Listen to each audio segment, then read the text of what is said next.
जरूरी है। यह है MNS न्यूज नेटवर्क और आप देख रहे हैं MNS न्यूज टीवी। मैं हूं आपके साथ सोनल। तो आइए देखते हैं आज कुछ खास खबर। 53 के हुए राहुल गांधी, राजनीति में एंट्री से लेकर संसद की सदस्यता जाने तक। देश की सबसे पुरानी राजनीतिक पार्टी कांग्रेस के नेता राहुल गांधी 19 जून 2023 को 53 साल के हो गए हैं।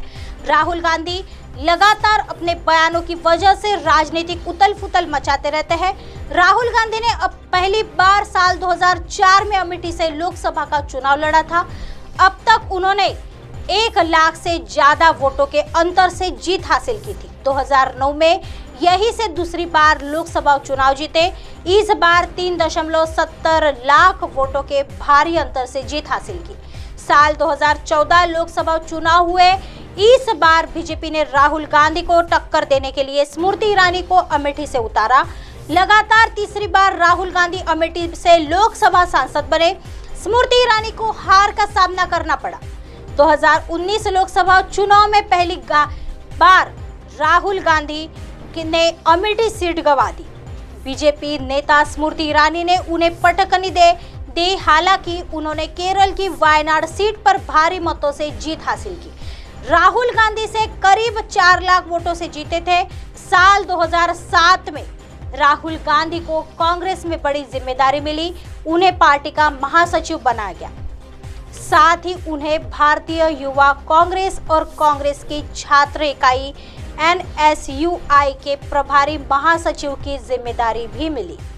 साल 2009 लोकसभा चुनाव में कांग्रेस के नेतृत्व वाला यूपीए दूसरी बार केंद्र की सत्ता में आया। तब राहुल गांधी को मानव संसाधन विकास की स्थायी समिति में सदस्य नियुक्त किया गया था। साल 2013 में राहुल गांधी को कांग्रेस का उपाध्यक्ष नियुक्त किया गया। इसके बाद 2018 में उन्हें पार्टी का अध्यक्ष बनाया गया। हालांकि 2014 और 2019 में लोकसभा चुनाव में कांग्रेस को करारी हार का सामना करना पड़ा। आइए बढ़ते हैं अगली खबर की तरफ। क्या मोदी के खिलाफ नहीं बन पाएगा ग्रैंड अलायंस? जाने नीतीश के मिशन 2024 की राह में क्या है रोड़ी। 23 जून को पटना में विपक्षी दलों की बड़ी बैठक होने जा रही है। इसमें मोदी विरोधी खेमा जुटने जा रहा है। बैठक में 2024 के चुनाव में बीजेपी को सत्ता से हटाने के लिए सिंगल पॉइंट एजेंडा सेट करने का प्रयास होगा। लेकिन विपक्षी दलों का आपसी टकराव बता रहा है कि ये राह आसान नहीं है। बिहार के मुख्यमंत्री नीतीश कुमार ने 23 जून को विपक्षी दलों की बैठक बुलाई है। ये बैठक बड़ी है। इसमें कांग्रेस अध्यक्ष मल्लिकार्जुन खड़गे, राहुल गांधी, पश्चिम बंगाल की सीएम ममता बनर्जी, दिल्ली के मुख्यमंत्री अरविंद केजरीवाल, तमिलनाडु के CM MK Stalin, Sharad Pawar, Uddhav Thackeray, Akhilesh Yadav, Farooq Abdullah और महबूबा मुफ्ती समेत 15 पार्टियों के सबसे बड़े नेता शामिल होने वाले हैं। नीतीश का प्लान संपूर्ण क्रांति पार्टी 2। इस बैठक में नीतीश की कोशिश करीब 50 साल पहले जेपी के नेतृत्व में हुई संपूर्ण क्रांति का पार्ट 2 शुरू करने की है। लेकिन सवाल है कि क्या उनकी ये मुराद पूरी हो पाएगा और पार्टियों का आपसी विवाद इसमें रोड़ा नहीं अटकाएगा। अब टीएमसी और कांग्रेस को ही देख लीजिए। पश्चिम बंगाल में दोनों एक दूसरे पर हमला बोल रहे हैं और पंचायत चुनाव के दौरान एक दूसरे पर हिंसा का आरोप लगा रहे हैं।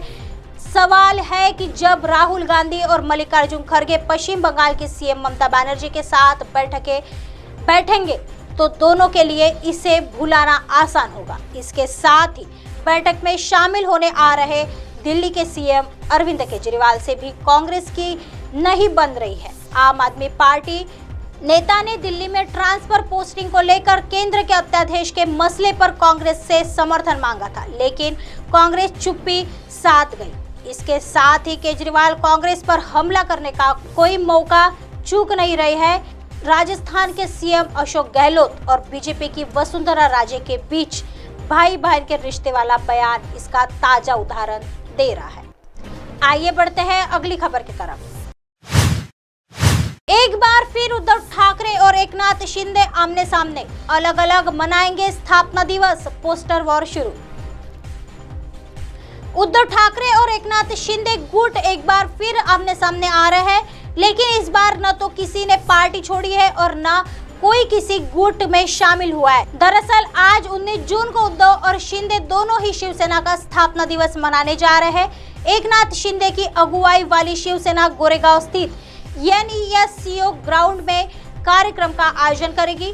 वही शिवसेना सेंट्रल मुंबई के सियोन में कार्यक्रम करने जा रही है। इसे लेकर पोस्टर वार पहले ही शुरू हो गया है। शिंदे गुट ने कलानगर इलाके में पोस्टरबाजी की है। वही इलाका है जहां पर उद्धव ठाकरे का निवास स्थान मातोश्री स्थित है। इलाके में लगे पोस्टरों में लिखा गया है कि शेरों की लीग अब चली गई गोरेगांव। बीते साल शिवसेना में हुई थी टूट। साल 2022 में शिवसेना में एकनाथ शिंदे और उद्धव ठाकरे के गुट में बंट गई थी। एकनाथ शिंदे 40 विधायकों के साथ उद्धव ठाकरे से अलग हो गए थे।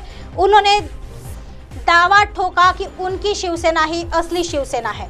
पार्टी पर कब्जे की लड़ाई में दोनों गुट चुनाव आयोग के पास पहुंचे, जहां फैसला शिंदे के पास में गया। चुनाव आयोग ने एकनाथ शिंदे के गुट वाली शिवसेना को ही असली शिवसेना करार दिया। पार्टी का चुनाव चिन्ह धनुष बाण भी शिंदे गुट को मिला। उद्धव ठाकरे गुट को शिवसेना बालासाहेब ठाकरे नाम दिया गया। उद्धव ठाकरे के गुट वाली शिवसेना को मशाल चुनाव चिन्ह दिया गया।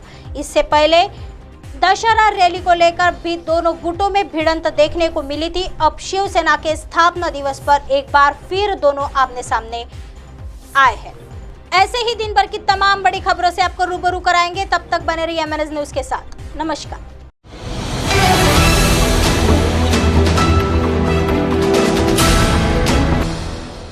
ये है MNS न्यूज नेटवर्क और आप देख रहे हैं MNS न्यूज।